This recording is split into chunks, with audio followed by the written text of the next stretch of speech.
A lioness named Amani walked alongside her energetic cub Jero, teaching him to read the world by scent and sound and never letting his mischief go too far. Every morning they passed the old Ndovu watering hole, where the glassy surface reflected the first light like a burning coin. Jero loved the smell of damp soil, the soft music of dragonflies, and the small, bright birds that argued over reeds. One thick, sultry morning he chased a glittering dragonfly and slipped away to a shallow puddle tucked beneath bulrushes, where the water trembled and the sky fit into every ripple like a blue coin. Amani noticed he was missing and followed the faint paw prints, the small puffs of mud. She heard the water sigh before she saw him, and then the sight stopped her breath. Jero was at the edge, pawing at the water, laughing in the way only cubs can. Amani hurried across the bank, but the ground beneath her front paws betrayed her. With a heavy, unnatural sucking sound, she slid, and her body toppled into a soft trap of ooze. The mud clung and wrapped, thick as a living thing around her belly and thighs. Each desperate push dragged her deeper.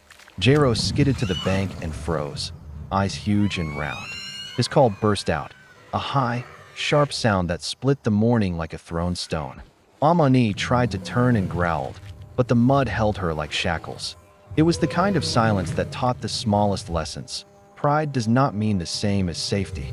Around them, the pride stirred at the noise, heads lifting from under low branches, but instinct pulled most of them back into shadow. Predators are prudent. They know when the earth itself is treacherous. The sun climbed, and the heat wrapped the swamp in a wet blanket. The two of them, mother and cub, sat stranded while the plain continued its business of wind and insect and thoughtless bird. Time in that place slowed to the consistency of muck. Amani's breathing grew labored. Her sides rose and fell in a rhythm of exhaustion. The bright lines of day dimmed into worry. Jero ran along the bank, small paws skidding, voice cracking as he shouted to the dry horizon. Thirst pressed at his throat, and he bent to lap a few gritty sips of the tawny water, then returned to his mother's side, as if the salt in his tongue would steal him. Amani watched him, and in her eyes there was a math of sorrow. Each thrash pushed her deeper. She stilled and turned, fixing him in a look that tried to say everything a mother will say if her voice could be a single, lasting thing. He lay on the sand beside the bank, head heavy on his paws, and his eyes, rimmed with little tears, looked enormous with love and hopelessness. The wind carried the smell of rotting reeds and sun-warmed soil and the drone of flies. The day felt as if it could be measured by the insect. Jero's breathing came small and quick. He knew danger, at least the shape of it. He watched the mud around Amani like a child watching a hole in a boat. For hours nothing moved but the water and their small, exhausted bodies. And then, when the world seemed to have run out of what it had to give, a sound came from the ridge, the rumble of a diesel engine, close and impatient. Jero's ears pricked. His whole body flicked like a reed in wind. He ran to the little dirt track, the long way the rangers used to come by, and he stood on the road as if staking out a claim. A 4x4 rounded the bend, a cloud of dust fanning the grass behind it. Two rangers were returning from a morning check of the boundary. They had finished the eastern loop and were heading back toward camp when they saw the little cub stand like a flag on the road. The driver slammed the brakes. The vehicle slid to a stop. Dust swirled and then cleared like a curtain. The passenger door opened and the taller ranger stepped out, boots sinking slightly into the dry track. For a beat, they saw only the cub, small and trembling, and then the truth of the scene pulled itself into focus. The tracks ahead, set in a kink of damp ground, led straight toward the swamp. The ranger noticed the wet, ragged trail across the grass, and, even before the other ranger had finished sorting gear, they understood. The cub wanted them to follow. They did not hesitate. The jeep moved slowly, tires whispering over hard ground, following the tiny tracks imprinted in soft earth. Through tall grass the swamp exhaled.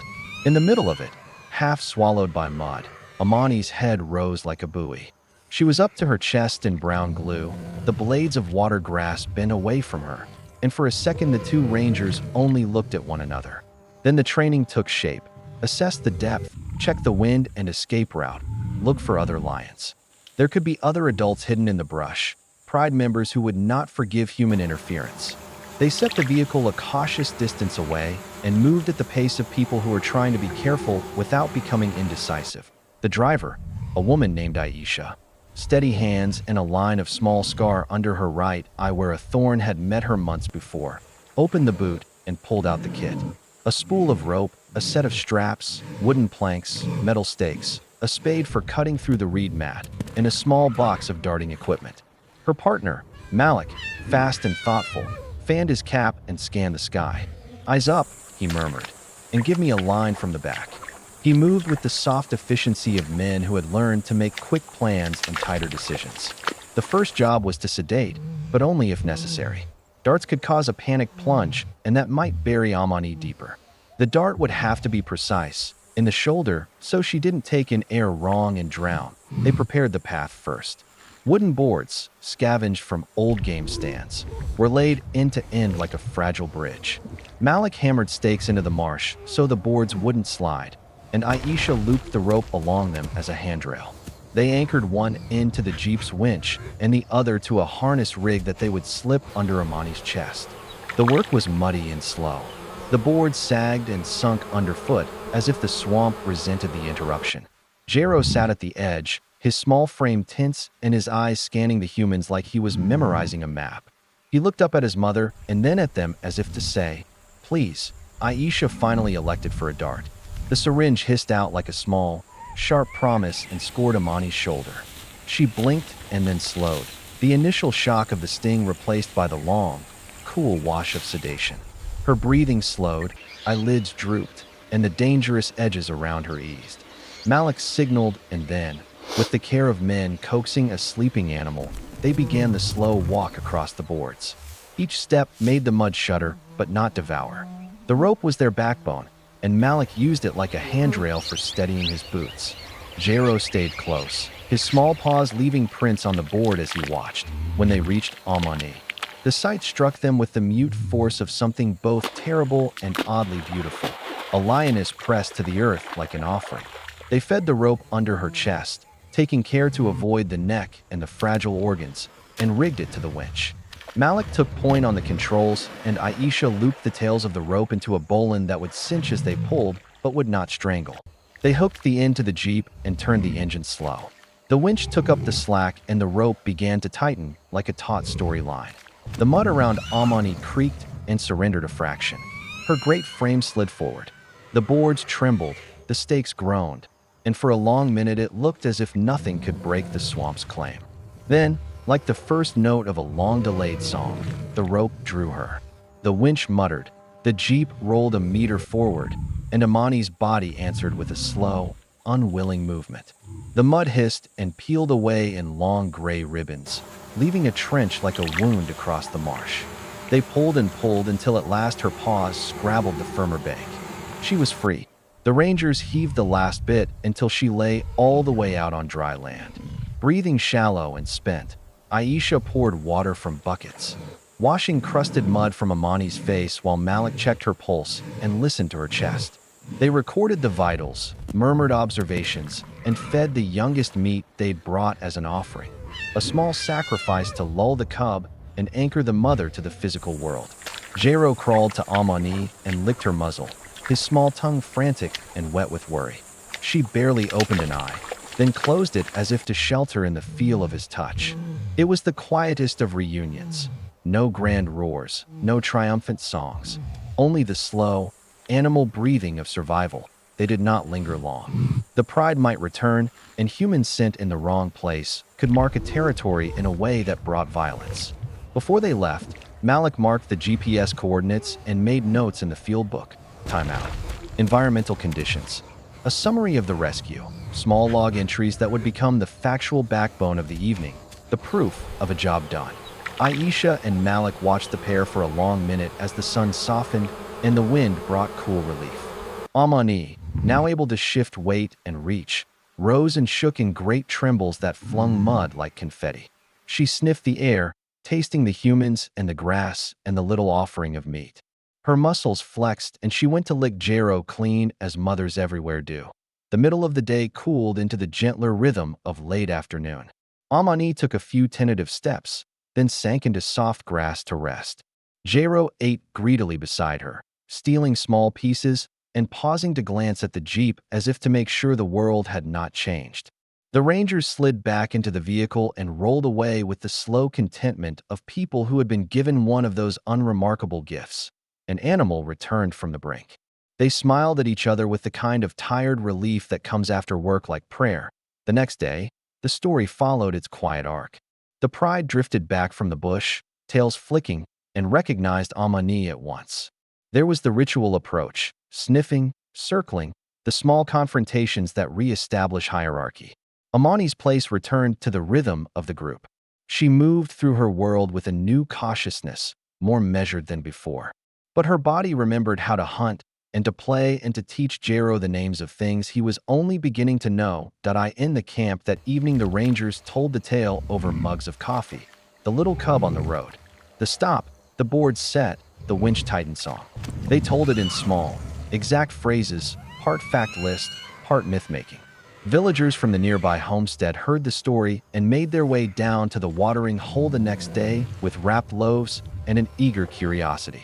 Children whispered the sequence of events like prayers, marveling that a jeep and two careful hands could tilt fate for a lioness and her son. Social media picked the story up later. A shaky phone clip made by a trainee at the station showed mud in the shape of a lion as a human voice said, "We've got her out." Views climbed into the thousands.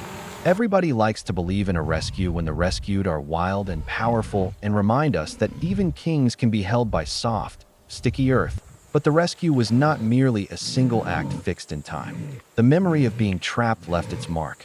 Amani sometimes hesitated at swamp edges for a long breath, watching the water as if it might open to take her again.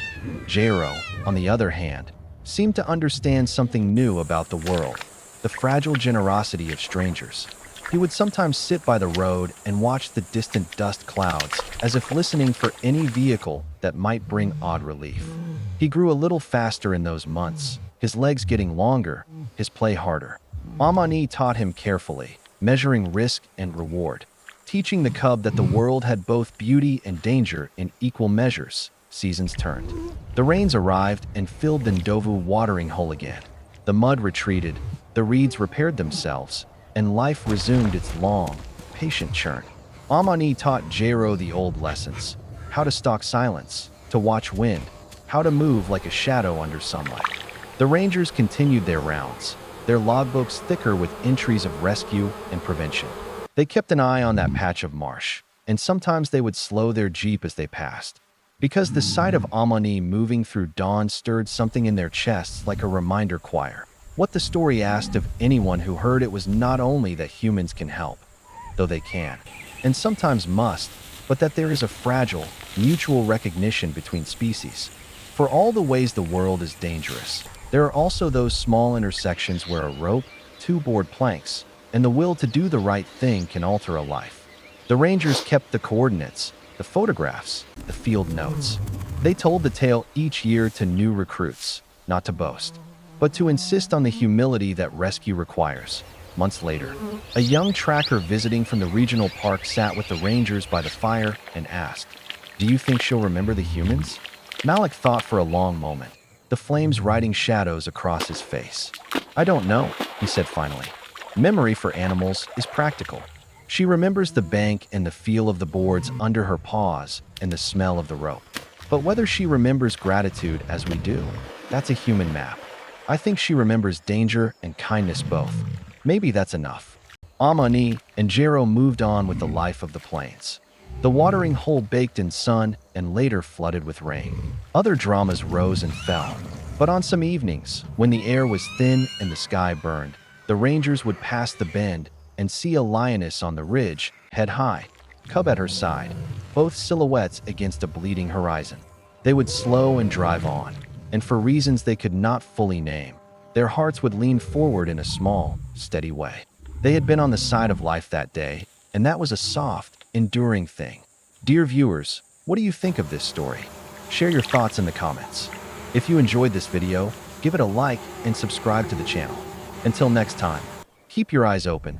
Sometimes the smallest tracks in the mud lead to the largest stories.